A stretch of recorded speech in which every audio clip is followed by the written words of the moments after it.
It's time for another episode of All or Not According to Jack with your host, Jack Toledano. How's everything going, everybody? Uh, to start off, a little bit sad news. We just said goodbye to another one of our legacy rock and rollers, Mick Ralphs of Bad Company, who I've seen a couple times over the last several years. Uh, Sad to say goodbye. Uh, Rock and roll heaven gains yet another uh, celebrated soul. Rest in peace, brother.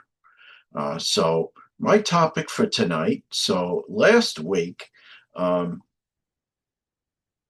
was a very busy week. So Monday, we took George to Yankee Stadium because, as kind of Jason and I took George as kind of a celebrating welcome to the family in a few months kind of thing. But we didn't just take George to a Yankee game.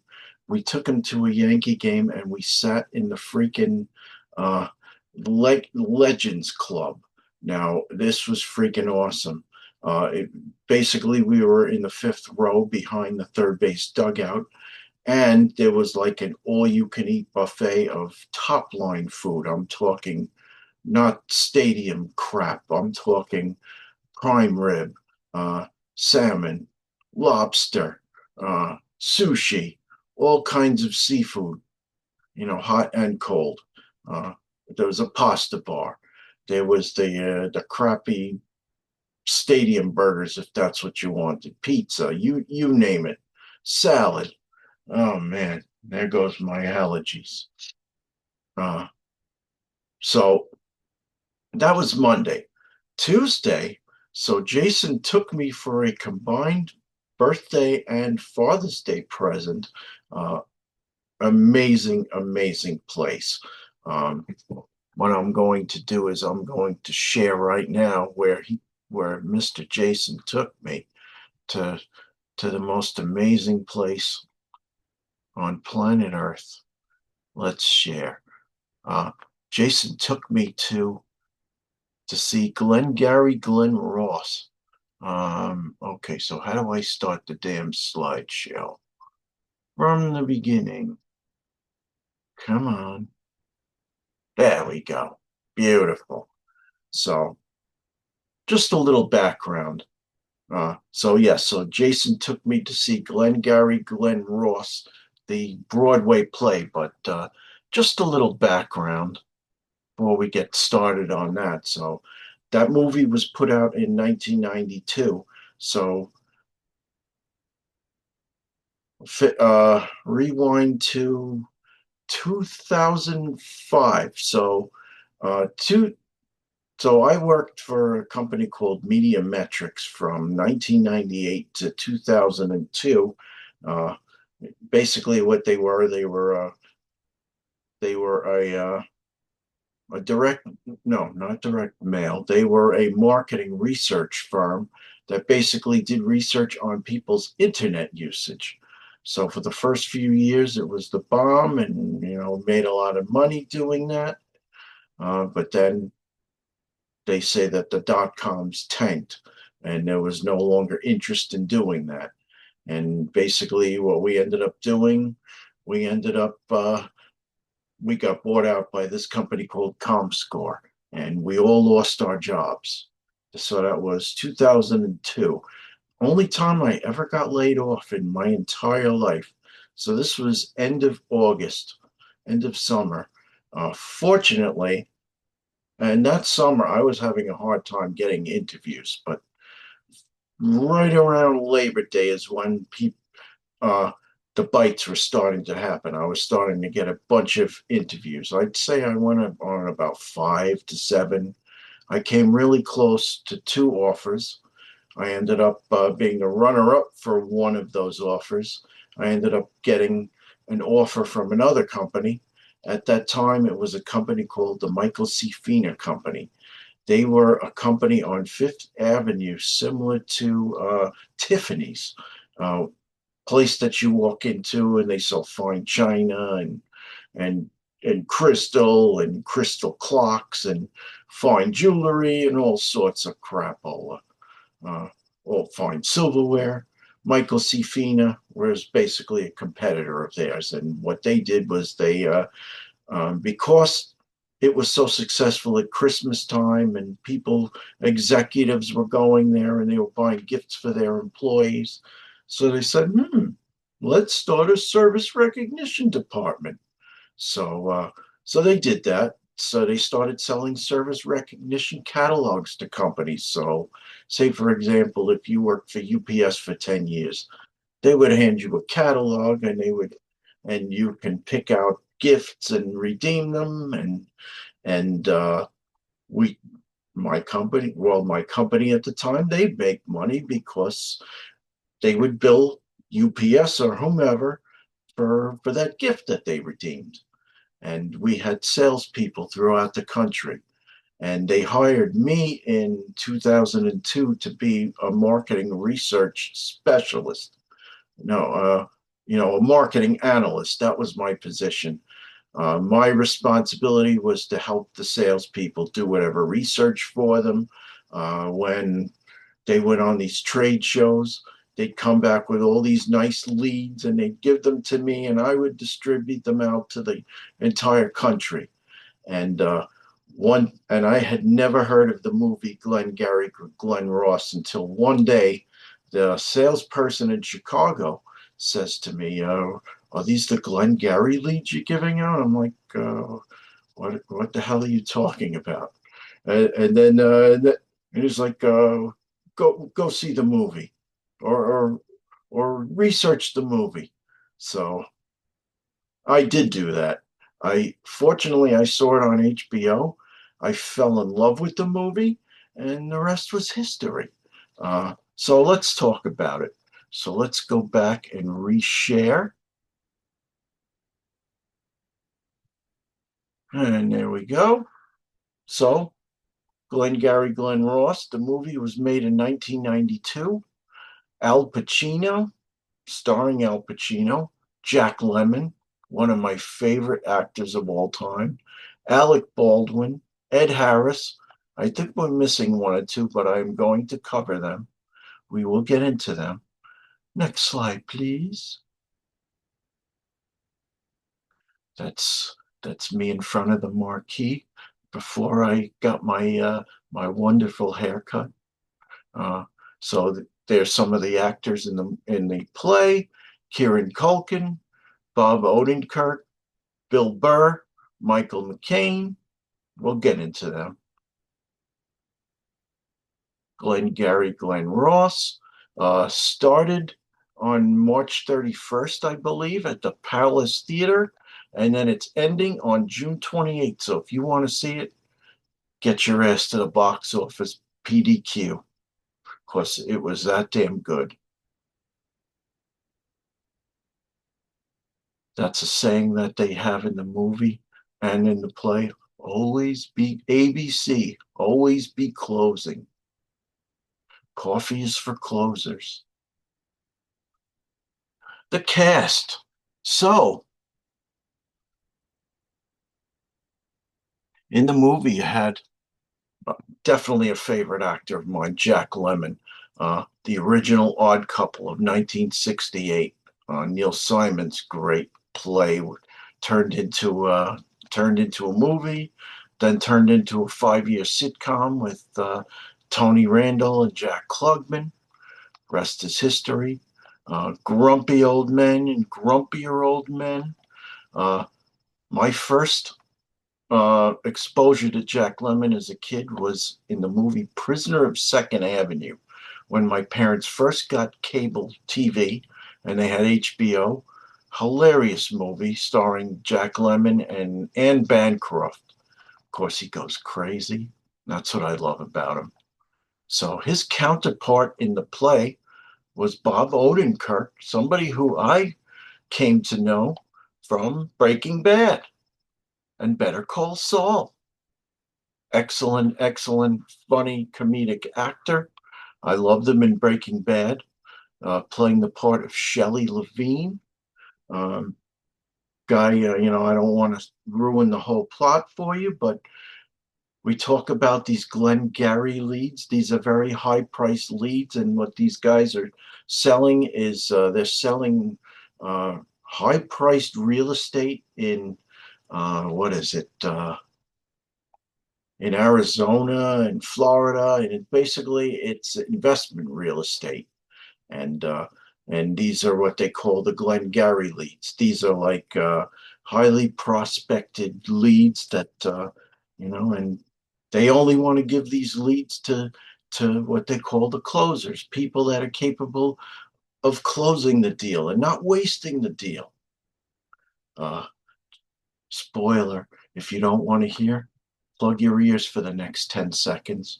Uh, Jack Lemmon steals those leads and sells them and gets his ass in a load of trouble at the end of the play slash movie, but to a lot of comedic effect. Okay, so next in the cast, we have Richard Roma, played in the movie by Al Pacino, Kieran Culkin. So, Al Pacino, famous actor, we know him from Serpico, Dog Day Afternoon, The Godfather, Scarface, a movie which I didn't care for. I thought he was great in Serpico and The Godfather. Uh, Kieran Culkin, I thought, believe it or not, think I thought he kicked Al Pacino's asses. I was not expecting Kieran Culkin to be as funny as he was. He was fantastic. I mean, he basically played second fiddle to his brother in the Home Alone series. He had a small part. He had a very prominent role in the HBO um, season um, 4 season series called Succession. Great movie about corporate espionage and corporate takeovers and fights within the family over birthrights of who's going to inherit the business and who's going to be the new boss. And uh, I believe it was 10 episodes per season. You should really check it out. It's really good. He was in the Father of the Bride series, but for me, his what's that term? His high watermark for me was Succession. Great, great, and oh, and he was just freaking funny as shit. I mean, the way he pantomimed, the way he wanted to put his fist through the wall, and the way he wanted to make believe kick people in the ass, and good stuff. Well done, Kieran.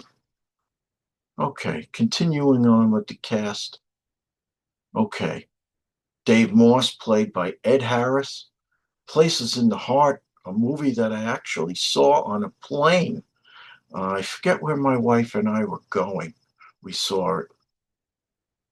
I might have even been on our honeymoon. I don't know. I don't know where the hell we went, but yes, we saw, might have been coming home from Florida. Uh, Top Gun Maverick, Beautiful Mind, The Right Stuff. And then, of course, there's Bill Burr. I believe Jason and I went and saw him do stand up one time. There was a stand up festival right here in Jones Beach at one time. Um, Strange Days Comedy Festival or something like that. But he was one of the comedians on the bill. Very funny guy. I mean, he was in one of the first scenes of the play. I thought he was going to kill it. I thought he was going to be the star, and then Kieran Culkin basically owned, schooled everybody. He was so freaking funny. He's done numerous comedy specials, numerous guest appearances, Comedy Central, HBO, et al. Okay, moving right along. Smaller part, but George Aronow, played in the movie by Alan Arkin. Uh, I had never heard of Alan Arkin until I saw this movie, Freebie and the Bean. That was another one of those old HBO movies back in the mid 70s when we first got it. Little did I know he would be playing Edward Scissorhands. He would be in the Jerky Boys, and then he would get told, "Sorry about that, Chief," and get smart. Michael McCain, best known for his Saturday Night Live. I believe I saw him in what's Larry David's show? Oh, jeez, took over for Seinfeld. Uh, oh man, I'm having another brain fart, folks. Uh, do do do do do do do do do. Any event, any event he was in. This is Spinal Tap, Planes, Trains, and Automobiles, Coneheads. Um, oh boy, I'm gonna have to stop sharing and find out what the hell that show is. We're back. We're gonna go back and reshare. Okay, now I know. I had to go look it up. I believe Michael McCain was in Larry David's comedy series Curb Your Enthusiasm. I could have sworn I've seen him, but smaller part, more of a supporting role to the other guys. But for me, Bob Odenkirk and Kieran Culkin stole the show. Moving right along, of course, with this motley crew of salespeople, you got to have uh, a manager, an office manager to motivate them and whip them into shape. In the movie, you had Kevin Spacey. I loved Kevin Spacey in the movie American Beauty. For me, that was his high watermark. In the play, Donald Weber Jr. I had never heard of him, but from what I understand, he was in the play Hamilton, and he was on the show Severance, which I've seen. Uh, I believe that's on Apple TV. It's one of those sci-fi shows, really good shows. Maybe at some point I'll do an episode talking about Severance, but really one of those mind bender shows, similar to the Twilight Zone. But in any event, Donald Weber played a great part. He was more of a straight guy, and he and Bob Odenkirk go at it. Um, there you have it.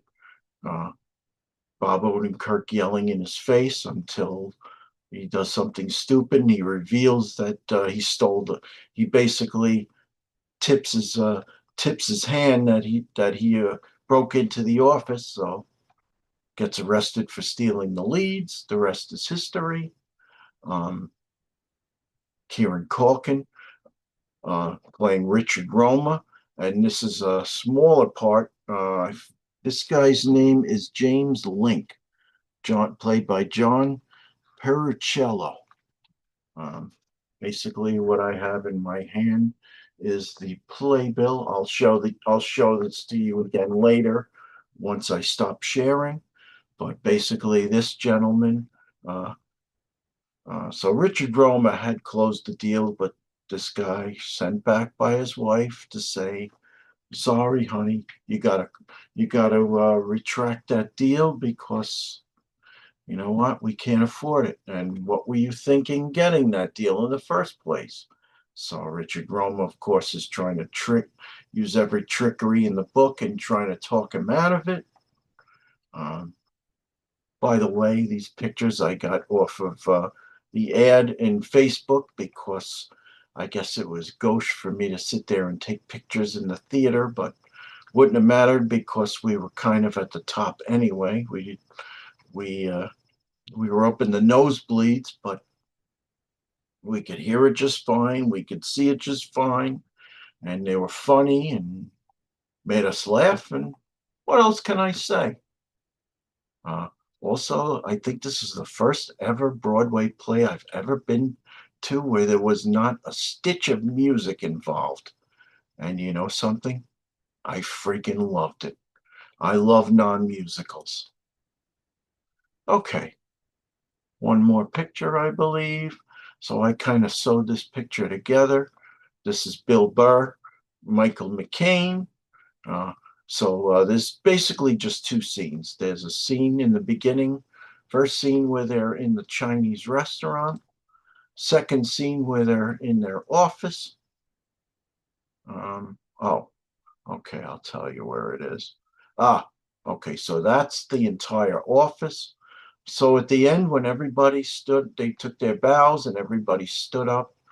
I did I did steal a couple pictures, so there you have it. That's what the set looks like. And that's all she wrote. So this is the playbill, Glengarry Glen Ross. This how many pages are in this book?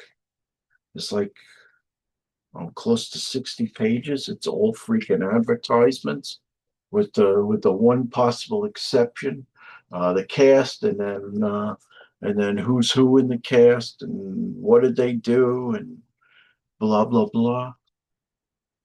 If it ever comes back, well, let's see. So it is the wee hours of the morning of June 24th. So uh, I am going to put this live. If if you really want to go see this, it might be expensive because there's only a few days left. If you can't go see it, you could see it on HBO. I don't know if it's on HBO Max or Hulu, one of those. You can look it up if you have a smart TV. But excellent, 5 out of 5. The only thing missing from the play was the Alec Baldwin part where he basically comes in, does a 10-minute diatribe in the movie, ripping them all a new one because they can't close the leads. And I believe it was Alan Arkin who went to get a cup of coffee. Put that fucking coffee back. Coffee's for closers. ABC, always be closing. What else did he say? So the winner of this contest gets a Cadillac. Uh, in If you come in second place, you get a set of steak knives. So uh, what was the movie? A Few Good Men, where he mentions, Tom Cruise mentions that he's going to get a set of steak knives. Little did I know he was referring to I don't know if he was referring to the movie or is referring to the original play, but this has been on Broadway numerous times, and it's great. If you miss it on Broadway, there will be a revival. Go check it out. One thing I can tell you, for a Tuesday night, I basically walked. This was on the Palace Theater was on 47th and right off of Broadway. 47th and 7th, I believe. Um,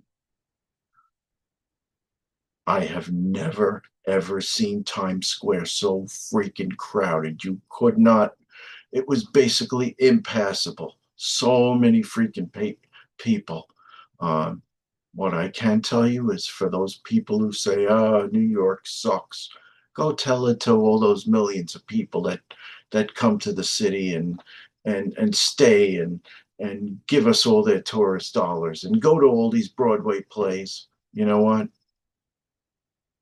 New York alive and well and doing very well. So go treat yourself to a Broadway play. This is my first review of a Broadway play. It was a damn good one. Thank you so much for the present, Jason. I love you. Wonderful, wonderful, beautiful present. Um, and there you have it. Jack Toledano. All or not according to Jack. I will be continuing with some more 90-minute best of cassettes with a little bit of a twist. So stay tuned and we'll speak soon. Jack Toledano. All or not according to Jack. Over and out.